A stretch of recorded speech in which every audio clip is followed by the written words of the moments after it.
किया जा रहा है।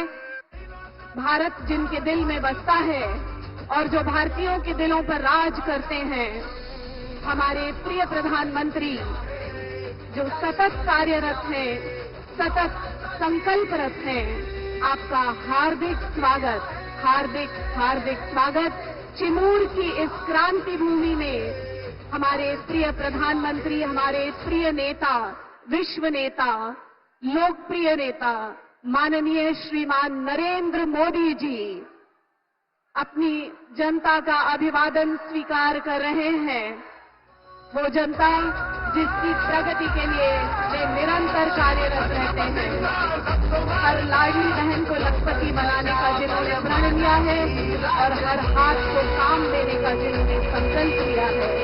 देश के हर कोने में विकास की रोशनी पहुंचाने को कृत संकल्पित हमारे लोकप्रिय प्रधानमंत्री, हमारे प्रिय नेता, हमारे प्रेरणा स्रोत, हमारे मार्गदर्शक माननीय श्रीमान नरेंद्र मोदी जी।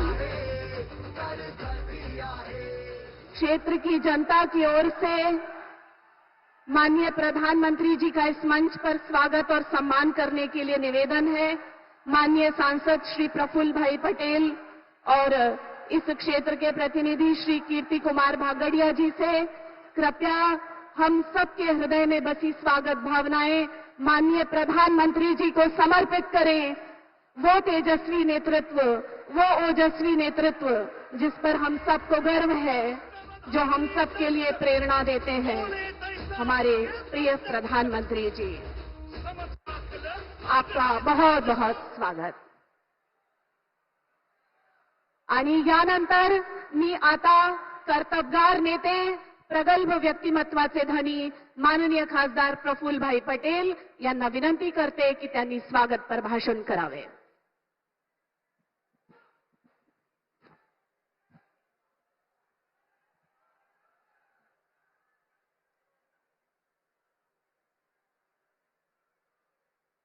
भारत माता की, छत्रपति शिवाजी महाराज की, भारत रत्न डॉक्टर बाबा साहेब आंबेडकर की। आज आपल्या चिमूरच्या या शहीदांची, वीरांची या पावनभूमीमध्ये आपल्या देशाचे नव्हे पण विश्वाचे सर्वात लोकप्रिय नेते, विश्वगुरू ज्यांना आपण सगळे म्हणतो, जग मानतो, असे आपल्या भारताचे यशस्वी आणि लाडके पंतप्रधान आदरणीय श्री नरेंद्र मोदीजी या कार्यक्रमामध्ये उपस्थित आपले या जिल्ह्याचे नेते सुधीरभाऊ मुनगंटीवार, माजी खासदार रामदासजी तडस, आपल्या सगळ्यांच्या आदरणीय शोभाताई फडणवीस, डॉक्टर रमेश गजबेजी आणि ज्यांच्या करिता आज या सभेचे आयोजन केलं आहे, तसे या चिमूर भागाचे लोकप्रिय तरुण तरफदार आमदार कीर्ती कुमार बंटी भांगडिया, सर्व आलेले बाकीचे आपले उमेदवार, नेते आणि समोर बसलेले सर्व माझे बंधू, माझी लाडकी बहीण, तसेच माता भगिनी, तरुण मित्रांनो, आज आपला या पूर्व विदर्भामध्ये आदरणीय पंतप्रधानांचं आगमन झालं आहे। या चंद्रपूर, गडचिरोली, गोंदिया, भंडारा आणि नागपूर जिल्ह्याच्या परिसरामध्ये मध्यस्थ ठिकाण म्हणून आज चिमूर येथे सभा होत आहे। आणि मला या गोष्टीचा आनंद आहे की तिसऱ्यांदा या देशाच्या लोकांनी आदरणीय पंतप्रधान नरेंद्र मोदीजींना यशस्वी रीतीनं परत भारताचा पंतप्रधान बनवला आहे। थोडा आपला वाटा थोडा या यशामध्ये कमी राहिलेला आहे. त्यासाठी आपल्याला थोडा चिंतन करण्याची गरज आहे. मागील लोकसभाच्या वेळेस आपला पूर्व विदर्भामध्ये एक चुकीचा फेक नॅरेटिव्ह अतिशय जोरदार चालवलं. आरक्षण देशाचा समाप्त होणार आहे, संविधान बदलणार आहे आणि यामुळे त्याचा एक वेगळा परिणाम आपल्याला बघायला मिळाला. मित्रांनो, मोदी साहेब वारंवार सांगत आहे ते स्वतः एक गरिबीतून वर आलेले आणि पंतप्रधानपर्यंतच्या परिस्थिती पोहोचलेले व्यक्ती आहे आणि त्या माणसाला गरिबांची, सामान्य लोकांची चिंता आहे, खंत आहे आणि त्यामुळे अशा माणसांनी या भारताच्या संविधानाला अधिक मजबूत करण्याचं काम केलं आहे. प्रत्येक वर्गाचा, गोरगरीब असो, आदिवासी असो, दलित असो, शेतकरी असो, तरुण असो, प्रत्येकाला या देशाच्या प्रगतीच्या या वाटचालमध्ये स्थान देण्याचं काम केलं आहे. आणि म्हणून मित्रांनो, आज तुम्ही बघा, देशामध्ये आज अर्थव्यवस्था 5व्या क्रमांकाची विश्वामध्ये झाली. उद्या त्याला आपण तिसरी सर्वात मोठी अर्थशक्ती बनणार आहोत. हे आपल्या पंतप्रधानांच्या हे कार्याचा हे परिणाम आहे. आणि म्हणून मित्रांनो, आज आपला या पूर्व विदर्भामध्ये माझ्या पूर्वीचे वक्ते सांगत होते, शेतकऱ्यांचे प्रश्न आहे. शेतकऱ्यांना सोयाबीन, कापसाचा योग्य भाव मिळाला पाहिजे. परवाच्या संकल्पपत्रामध्ये या एमएसपीच्या वर 20% भाव देण्याचं काम या आमच्या महायुतीच्या सरकार आपल्याला करून देणार आहे. ही आपल्या सगळ्या लोकांना सांगू इच्छितो. म्हणजे आज सोयाबीनचे 4800 असेल ते उद्या 6000 मिळेल. बाकीच्या सगळ्या तुम्हाला पिकाचा, आज धान पिकवणारा शेतकरी या भागामध्ये आहे, पूर्व विदर्भामध्ये. मागच्या वर्षी आमच्या सरकारने 20,000 रुपये हेक्टरी प्रमाणे बोनस तुम्हाला देण्याचं काम हे सुद्धा केलं आहे. हे अतिशय महत्वाचं काम आहे. मित्रांनो, अशा परिस्थितीमध्ये आज आपला पूर्व विदर्भाचा विचार केला, चंद्रपूर जिल्ह्यामध्ये कोळसा आहे, इथे पेपर मिल आहे, पॉवर प्लांट किती आहे, सिमेंटचे प्लांट किती आहे. येणाऱ्या काळामध्ये गडचिरोली जिल्ह्यामध्ये तिथे लोखंडाची, आयर्न ओरची सर्वात उत्तम माइन्स मिळालेली आहे आणि तिथे सुद्धा येणाऱ्या काळामध्ये एक मोठा तिथे मॅन्युफॅक्चरिंग स्टील आणि आयर्नचा असा मोठा हब बनणार आहे. हे सगळं करत असताना आज आपला नागपूर, तिथे मिहान आहे, बाकीचे अनेक उद्योगधंदे येणार आहे. हे सगळं प्रगतीचे चिन्ह आहे. आमच्या लाडकी बहिणीला आज आम्ही 1500 रुपयाची देण्याची सुरुवात केली. अनेक लोकांच्या पोटदुखी झाली, सांगायला लागले पैसे कुठे आहे, पैसे कुठे आहे. हा योजना फक्त निवडणुकीपुरती आहे. अरे, आम्ही तुम्हाला आश्वस्त करू इच्छितो की या 1500 ते 2100 रुपये होण्यामध्ये जास्त वेळ लागणार नाही आणि त्याच्या पलीकडे सुद्धा 2500 असेल, 3000 असेल, हे अशी तुम्हाला या योजनेचा लाभ मिळत राहणार आहे. आणि म्हणून मी अधिक न बोलता, कारण पंतप्रधानाला ऐकायला आपण सगळे आलेले आहोत, पण मी एक नक्की सांगतो, आज भारतीय जनता पार्टी, शिवसेना, राष्ट्रवादी काँग्रेस पक्ष, रिपा, पिरिपा अशी आमची या महायुतीमध्ये आम्ही सर्वांना समावेशक करून आम्ही सामोर जात आहोत. आणि त्यामुळे मित्रांनो, आज जे काही परिस्थिती आज अख्खा विदर्भ आणि महाराष्ट्रामध्ये दिसत आहे, ते लोकसभेच्या वेळी जे आम्ही चूक केली ते परत आम्ही होऊ देणार नाही, असा आमच्या या महाराष्ट्राच्या जनतेने संकल्पना केली आहे. आणि त्यामुळे मित्रांनो, आपल्या सगळ्यांना मी विनंती करायला उभा आहे, एक सर्व पक्षांच्या वतीनं महायुतीचा एक घटक म्हणून उभा आहे की आज आपले पंतप्रधान, त्यांना आपण ऐका आणि त्यांचा जे उद्बोधन आहे त्याप्रमाणे आपण महायुतीच्या सर्व आमच्या उमेदवार जे आहे त्यांना भरभराटीचा आशीर्वाद द्यावा. एवढाच बोलतो, थांबतो. जय हिंद, जय महाराष्ट्र. धन्यवाद. और अब हम सब जिन्हें सुनने को आतुर और प्रतीक्षित हैं, विकसित भारत के स्वप्न शिल्पी, हर वर्ग के विकास हेतु कृत संकल्पित, भारतीय जीवन मूल्यों के मूर्तिमान प्रतीक, हमारे देश के लोकप्रिय नेता और विश्व नेता, हमारे प्रधानमंत्री सम्मानीय श्रीमान नरेंद्र मोदी जी से करबद्ध निवेदन करती हूं कि वे कृपया सभा को संबोधित करें और हम उनके उद्बोधन से लाभान्वित हों।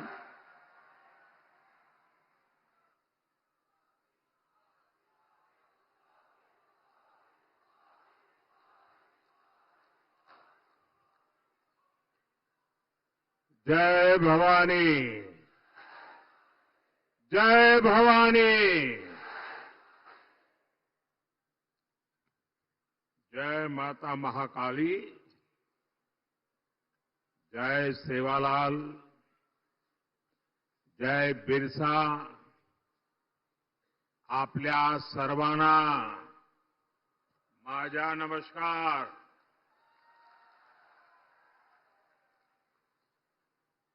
श्री हरि बालाजी महाराज उनकी ये देवस्थानम की पुण्य भूमि, क्रांतिकारियों की, वीरों की ये धरती, मैं चिमूर की इस महान मिट्टी को नमन करता हूं।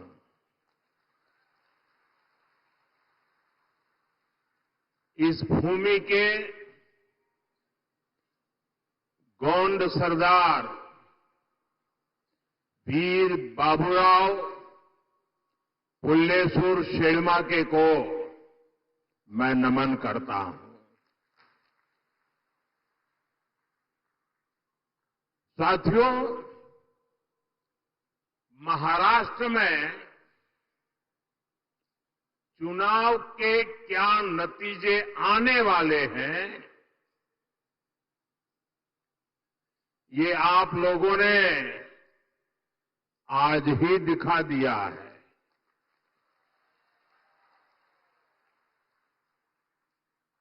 ये जन सैलाब बता रहा है कि महाराष्ट्र में महायुति की भारी बहुमत की सरकार बनने जा रही है। चिमूर की जनता ने और पूरे महाराष्ट्र ने ठान लिया है, भाजपा महायुती आहे तर गती आहे, महाराष्ट्राची प्रगती आहे।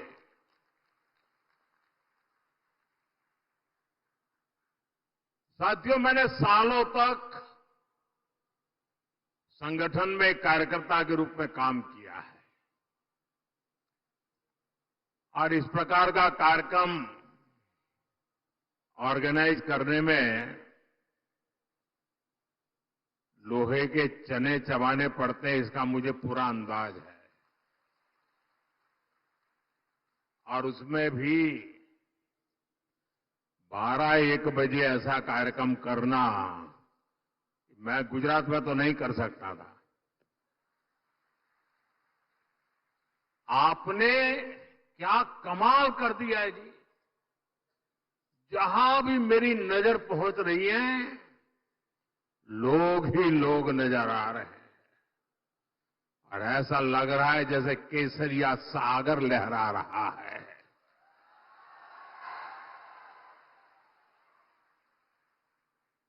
साथियों, मैं आज महाराष्ट्र भाजपा को भी बधाई दूंगा,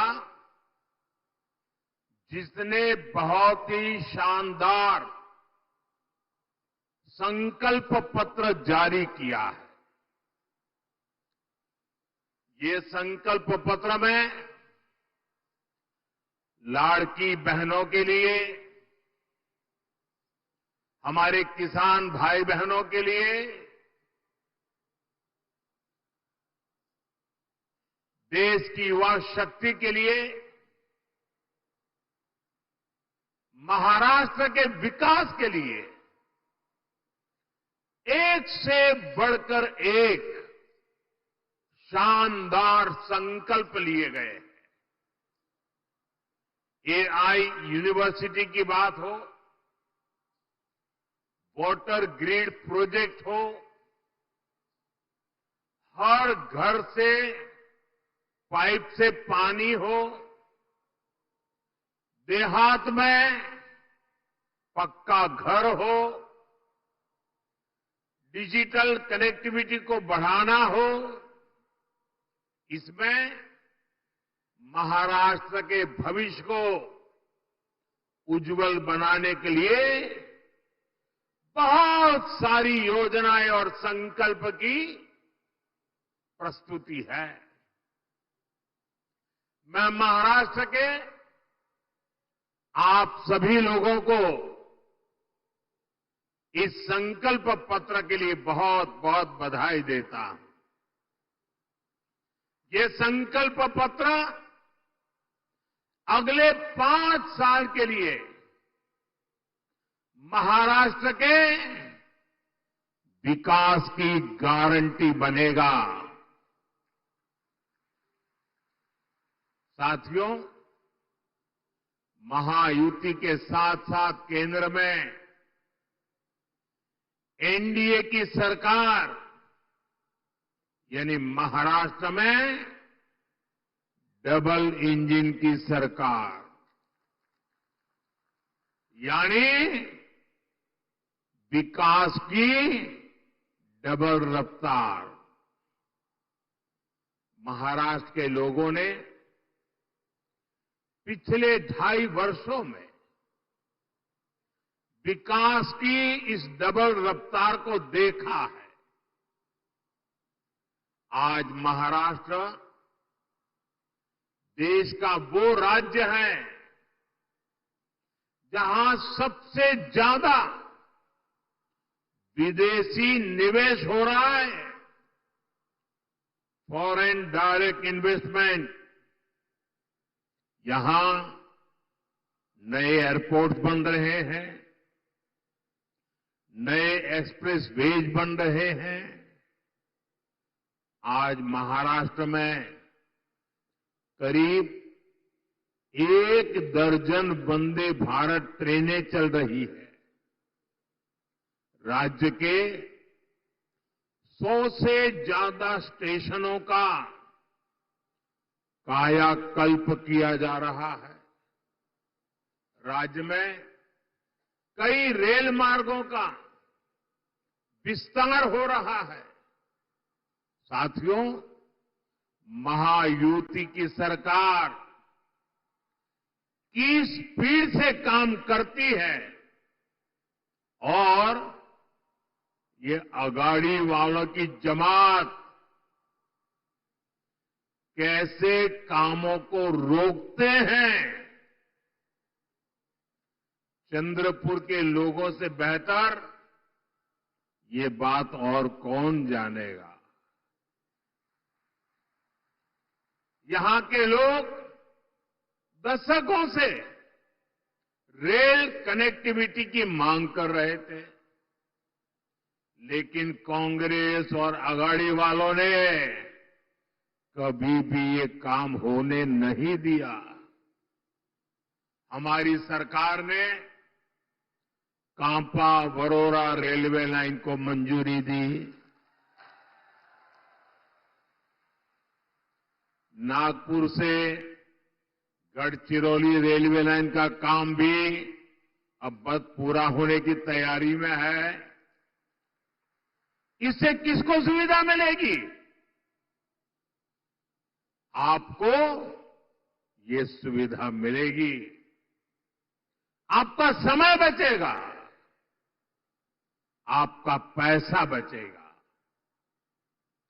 भाइयों बहनों, महाराष्ट्र का तेज विकास ये अगाड़ी वालों के बस की बात नहीं है भाई।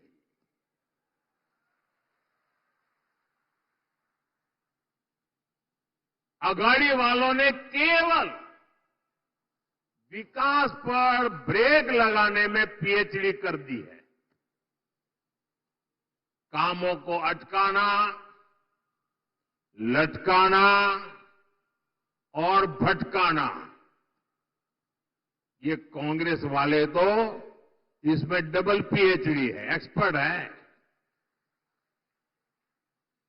2.5 साल में इन्होंने मेट्रो से लेकर वाडवण पोर्ट और समृद्धि महामार्ग तक हर विकास परियोजनाओं को रोकने का काम किया।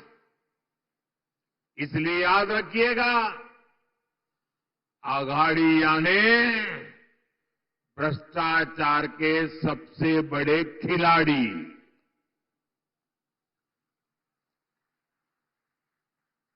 ये आघाड़ी यानी खिलाड़ी। आप इन्हें दोबारा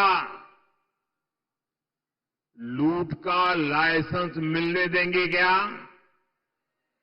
जरा पूरी ताकत से बताइए, मिलने देंगे क्या?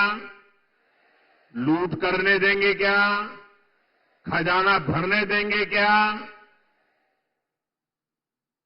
साथियों, मैं आपसे पूछना चाहता हूं, जरा पूरी ताकत से जवाब दीजिए। आप महाराष्ट्र की प्रगति पर ब्रेक लगने देंगे क्या? साथियों, कांग्रेस और उसके साथी दल हिंसा और अलगाववाद पर राजनीतिक रोटियां सेकते हैं। अभी कुछ ही दिन पहले जम्मू कश्मीर की विधानसभा में क्या हुआ, पूरे देश ने देखा है। आपने भी टीवी में देखा होगा, अखबारों में पढ़ा होगा, सोशल मीडिया में आया होगा। ये हमारा जम्मू एंड कश्मीर दशकों तक अलगाववाद और आतंकवाद में जलता रहा।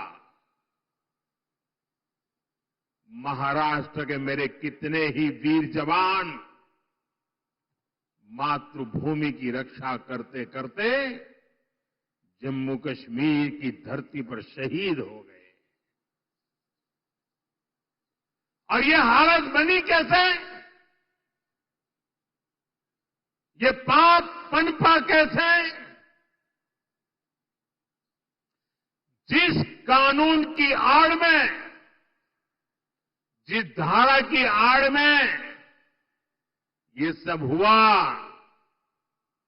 वो धारा थी 370, और ये 370 धारा कांग्रेस की देन थी। और जैसे ही हमने 370 को खत्म किया, कश्मीर को भारत और भारत के संविधान से पूरी तरह नाता जोड़ा। हमारे देश के बहुत लोगों को पता ही नहीं है, शायद आपके लिए भी बहुत सी जानकारी पहली बार होगी।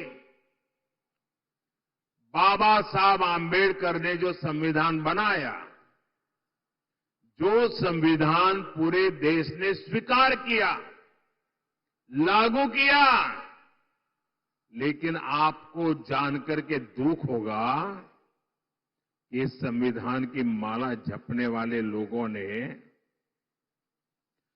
7 दशक से भी ज्यादा समय जम्मू कश्मीर में बाबा साहब आंबेडकर के दिए हुए संविधान को लागू नहीं किया था। 7 दशक तक देश आजाद होने के बाद जब तक मोदी नहीं आया, तब तक इस देश में 2 संविधान चलते थे। एक संविधान जो बाबा साहब आम्बेडकर ने दिया, जिसका पालन हम सब लोग करते थे। और दूसरा विधान जम्मू कश्मीर था। जम्मू कश्मीर का हाईकोर्ट का जज शपथ लेता था भारत के संविधान के नाम पर नहीं।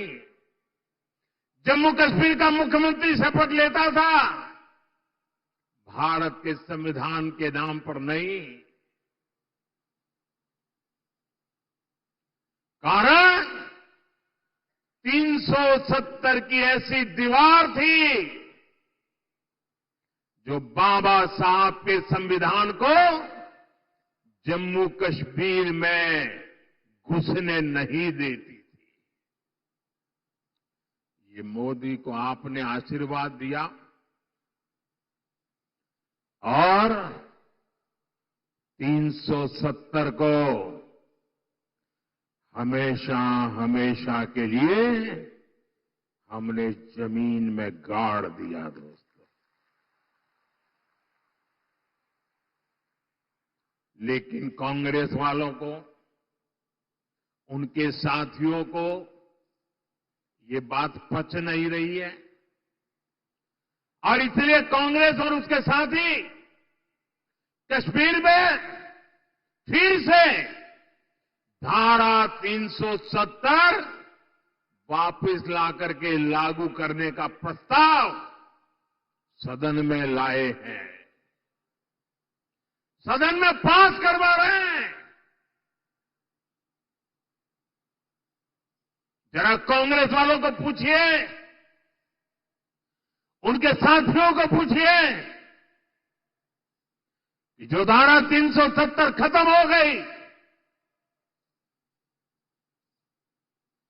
जिस जम्मू कश्मीर में भारत का संविधान पैर नहीं रख सकता था,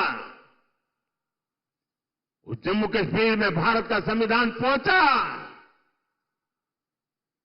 क्या आप फिर से इसको रोक लोगे? ये लोग वो काम कर रहे हैं जो काम पाकिस्तान चाहता है। मैं जरा यहां के लोगों से पूछना चाहता हूं, क्या कांग्रेस को ये करने देंगे आप? ये करने देंगे? 370 वापस आने देंगे? जम्मू कश्मीर को हमसे दूर रखने देंगे? उनके और उनके साथियों को सजा देंगे? साथियों, हमारे चंद्रपुर के इस क्षेत्र ने भी दशकों तक नक्सलवाद की आग को झेला है। इस क्षेत्र ने क्या कुछ नहीं सहा। नक्सलवाद के कुचक्र में कितने ही युवाओं का जीवन बर्बाद हो गया। हिंसा का खूनी खेल चलता रहा। औद्योगिक संभावनाओं ने यहां दम तोड़ दिया। कांग्रेस उसके साथियों ने आपको सिर्फ और सिर्फ खूनी खेल दिए हैं। ये हमारी सरकार है जिसने नक्सलवाद पर लगाम लगाई है। आज ये पूरा क्षेत्र खुल करके सांस ले पा रहा है। अब चिमूर और गढ़चिरौली के क्षेत्र में नए अवसर बन रहे हैं। इस क्षेत्र में नक्सलवाद फिर से ना हावी हो जाए, इसके लिए आपको कांग्रेस और उसके साथियों को यहां फटकने भी नहीं देना है। मेरी बात मानोगे ना? जरा जोर से बताइए, मानोगे ना? साथियों, बीजेपी और महायुति सरकार हमारा जो सबका साथ सबका विकास का मंत्र है, उसी को लेकर के हम काम कर रहे हैं। मैं गरीब के जीवन की मुश्किलों को समझता हूं, इसलिए आपका जीवन आसान बनाने के लिए दिन रात काम करता हूं। हमारी सरकार में करोड़ों गरीबों को पीएम आवास मिले। हमारी सरकार में करोड़ों गरीबों को मुफ्त इलाज की गारंटी मिली। नई सरकार बनते ही हमने आयुष्मान योजना का लाभ 70 वर्ष से अधिक उम्र के सभी बुजुर्गों को भी दे दिया। हमने गांव-गांव सड़क पहुंचाई, बिजली पहुंचाई, करोड़ों परिवारों को जल जीवन मिशन के तहत पानी का कनेक्शन मिला। अकेले चिमूर में ही 16 लाख परिवारों को मुफ्त राशन मिल रहा है, ताकि गरीब के घर का चूल्हा जलता रहे। गरीब कल्याण की योजनाओं का सबसे ज्यादा लाभ हमारे वंचित समाज को हुआ है। दलित हो, पीड़ित हो, शोषित हो, आदिवासी हो, ओबीसी हो, उनको मिला। और ऐसे ही प्रयासों से पिछले 10 साल में 25 करोड़ लोग गरीबी से बाहर निकले हैं। महायुति की सरकार इस क्षेत्र में भी गरीबों को मजबूत करने के लिए, उन्हें नए अवसर देने के लिए काम करेगी। साथियों, हमें महाराष्ट्र को समृद्ध बनाने के लिए हमारे किसानों को समृद्ध बनाना है। आज यहां किसानों को पीएम किसान सम्मान निधि का फायदा मिल रहा है। महायुति सरकार साथ में नमो शेतकरी योजना का डबल फायदा भी दे रही है। चंद्रपुर जिले में और इस क्षेत्र में धान की पैदावार भी होती है। आणि तुमच्या चिन्नोरची चव किती मधुर असते। आप सभी को महाराष्ट्र भाजपा की घोषणाएं बहुत मदद करने वाली है। साथियों, हमारी सरकार सोयाबीन किसानों को संकट से उबारने के लिए भी आर्थिक सहायता दे रही है। सोयाबीन किसानों को अलग से 5,000 रुपये दिए जा रहे हैं। महायुति की सरकार ने सोयाबीन का न्यूनतम समर्थन मूल्य 6,000 प्रति क्विंटल करने का भी वायदा किया है। हमने प्याज निर्यात शुल्क को भी कम किया है, ताकि हमारे किसान भाइयों की आय बढ़े। भाइयों और बहनों, महाराष्ट्र में किसानों का कांग्रेस और अघाड़ी की सरकार ने बहुत नुकसान किया है। आपको याद है, अपने शासन में इन्होंने जलयुक्त शिवार योजना को रोक दिया था। महायुति सरकार ने यह काम फिर से शुरू किया। बीते वर्षों में नीलवंडे बांध और कैनाल के काम पूरे हुए।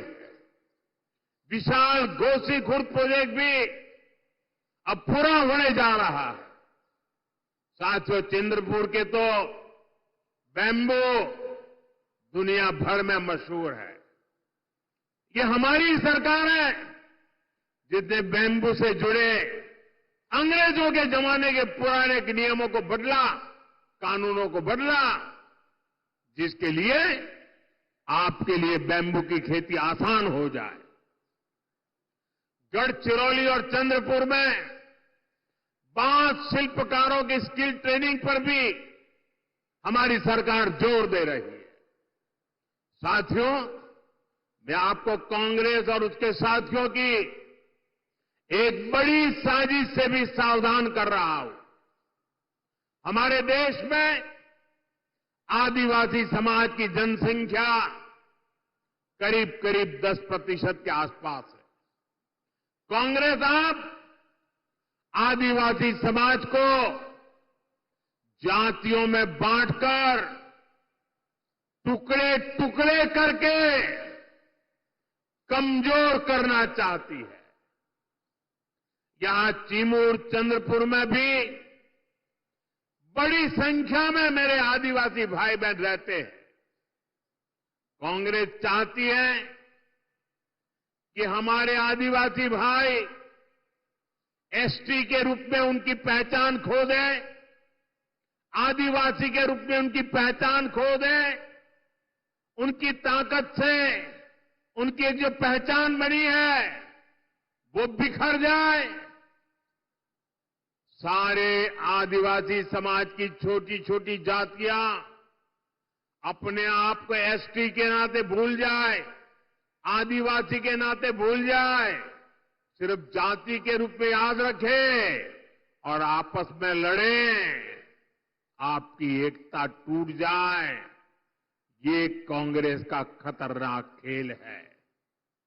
कांग्रेस गौंड समाज को राजगौंड से लड़वाना चाहती है, अरग समाज को प्रधान समाज से लड़वाना चाहती है, कांग्रेस पठारी को सरोटी से, हलवा को हलबी से, कोलम को मन्नेर वारलू से लड़वाना चाहती है।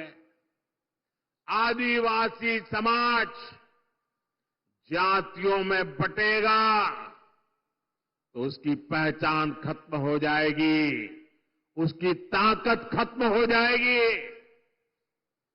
विदेश में जाकर कांग्रेस के शहजादे खुद ये ऐलान कर चुके हैं। इसलिए मैं कहता हूं, हमें कांग्रेस के इस षड्यंत्र का शिकार नहीं होना है, हमें एकजुट रहना है। और इसलिए मेरा तो आपसे एक ही आग्रह है, हम एक रहेंगे तो सेफ रहेंगे, हम एक रहेंगे तो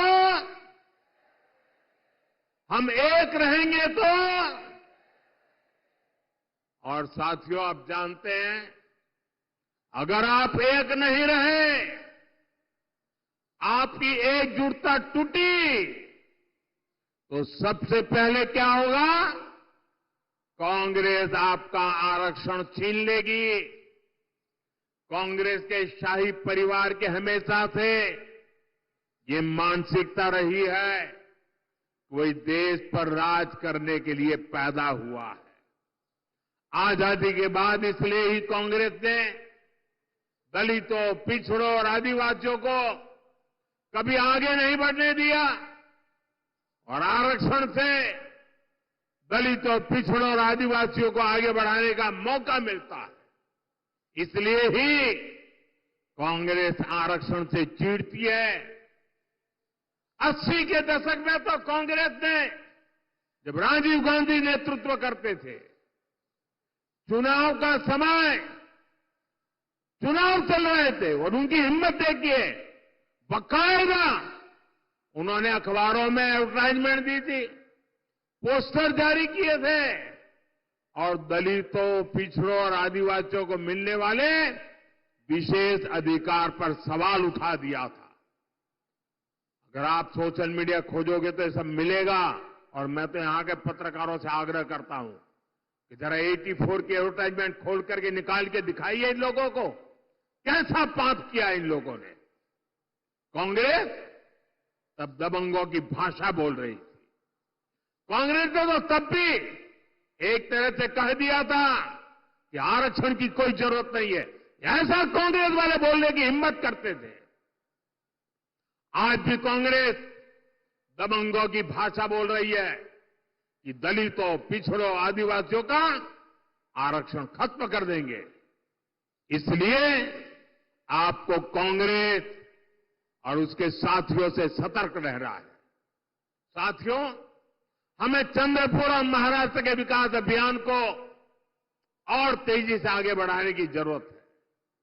ये काम केवल और केवल महायुति सरकार ही करेगी।